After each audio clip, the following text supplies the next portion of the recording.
We're at the southern edge of the Mount Baker-Snoqualmie National Forest. This is makes me feel very, very good. Again, as I say, this to me is the most satisfying and important part of the whole BAT program. This is where we are, what the work we have done translates very directly into help for the fish.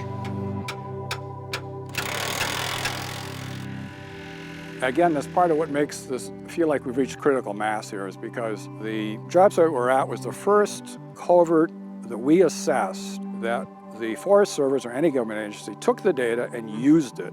And then they decided that that culvert that we had assessed needed to be fixed. At that point, it was the first time since 2019 that we had come full circle. I was about as pumped as I can imagine myself being, because it's working. It's working. What we're doing is working.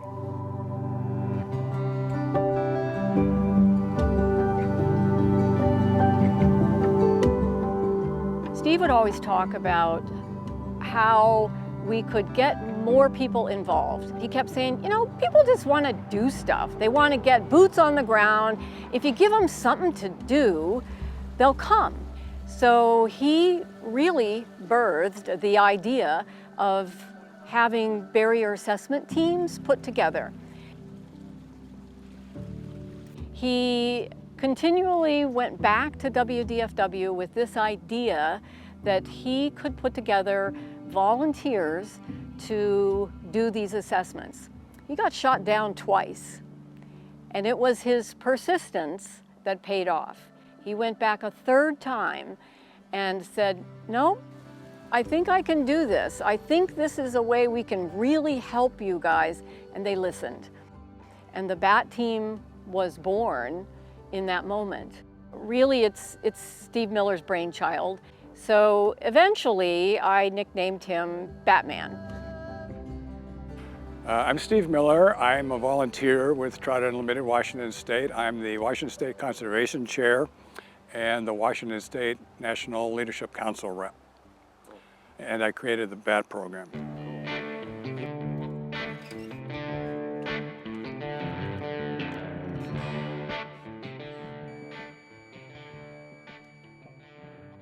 So like what we're doing here with the BAT team and these culvert assessments is we are going through and determining fish passability, measure, you know, the length, the width, the height, the distance, any of the water surface drops, you know, any of the plunge pools that may occur in the culverts. We're looking at all of that information and putting it into a complete picture for the culvert survey. Give it a bit of a context here. The Supreme Court, U.S. Supreme Court, made their ruling. It's called the Culvert case in Washington State, where they determined the state of Washington is on the hook financially to replace or repair culverts that represent barriers to the migration of salmon. And my research, I concluded that there's tens of thousands of culverts in Washington State that need to be addressed. It occurred to me that that might be an opportunity for Trout Unlimited to contribute.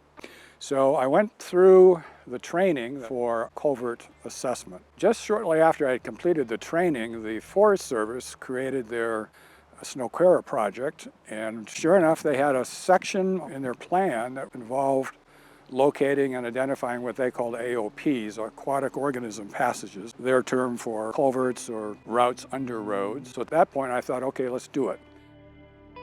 Snoqualmie really wouldn't be what it is without all of the data collection by Trout Unlimited's barrier assessment team.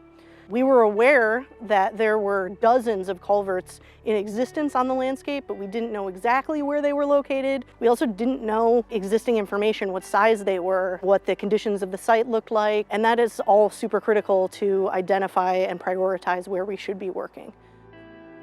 If we think of a watershed holistically, like kind of on a map, it's, you know, one main channel that is fed by many other little branches of channels, and on those little tributary channels, culverts that are poorly aligned or undersized can act like a bunch of mini dams. Snoqualmie is a really cool, unique landscape. It's about 191,000 acres. What's so exciting about it is this is the Forest Service first take on a landscape scale restoration project that is specifically focused on salmon recovery. Spring run Chinook are a really vital source of fish for both people. Tribal nations have subsisted off of these fish since time immemorial. But also they are really important stock for wildlife. They are one of the primary prey species for southern resident killer whales. You know, our vision, and which also aligns with the Forest Service, is that Snoquera is a proof of concept project that we would like to apply to, you know, other forested landscapes in Western Washington or potentially even all over the Pacific Northwest. You know, I think standing here, I really tip my hat to the Ranger District, to the Ranger District staff back in 2018-19, 2020, and moving on from the environmental planning part of what became known as Snoquera, landscape analysis. For years in aquatic related restoration and stream restoration, we were focused on certain river segments or reaches. And we would always talk about the river reach. And there's always a place for that. But what we're trying to do is stretch out and try and understand that if I only focus on the stream or the channel specific reach, what am I missing? In order to do this at these kind of large land scales, you need good data. I need good data to tell me what is the status of a road stream crossing. Does it type out as fish bearing or fish habitat? And if it does the road crossing present a barrier to migration? So these local partnerships like the one we have with Trout Unlimited to get the road stream crossing data is critical. But I think the opportunity is, what did we learn from Snoquera and how do I strategically apply it in these other landscape level restoration platforms? And we'll see if we can do that. One of my lessons was the value of setting the bar a little bit higher for volunteers.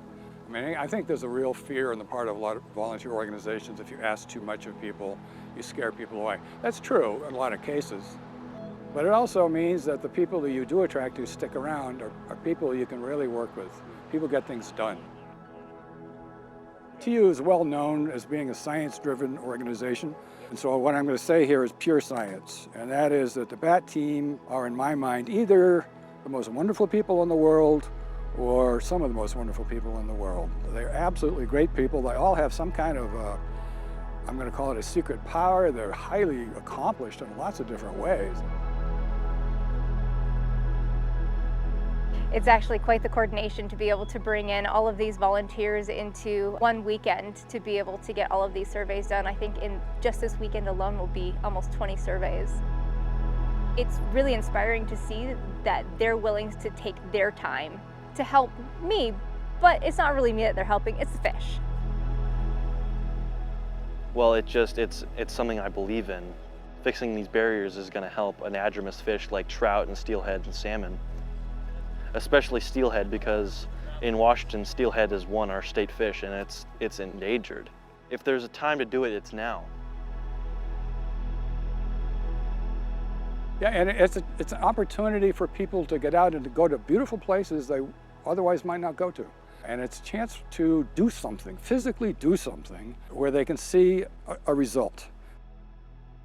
But I just happen to feel passionate about saving our fish, saving our watersheds, not just because of the fish, the fishing, whatever, but because watersheds, the way we manage watersheds, is kind of a microcosm or emblematic of the way we manage the environment as a whole. We have to have clean, fresh drinking water. I don't care where you live, you want that, expect that. Well, where does cold, fresh drinking water come from? It comes from watersheds that have cold, clear, clean water in them. And so if we can do work that helps solidify the idea that watersheds need and deserve to be protected, then that to me is something that's worth doing.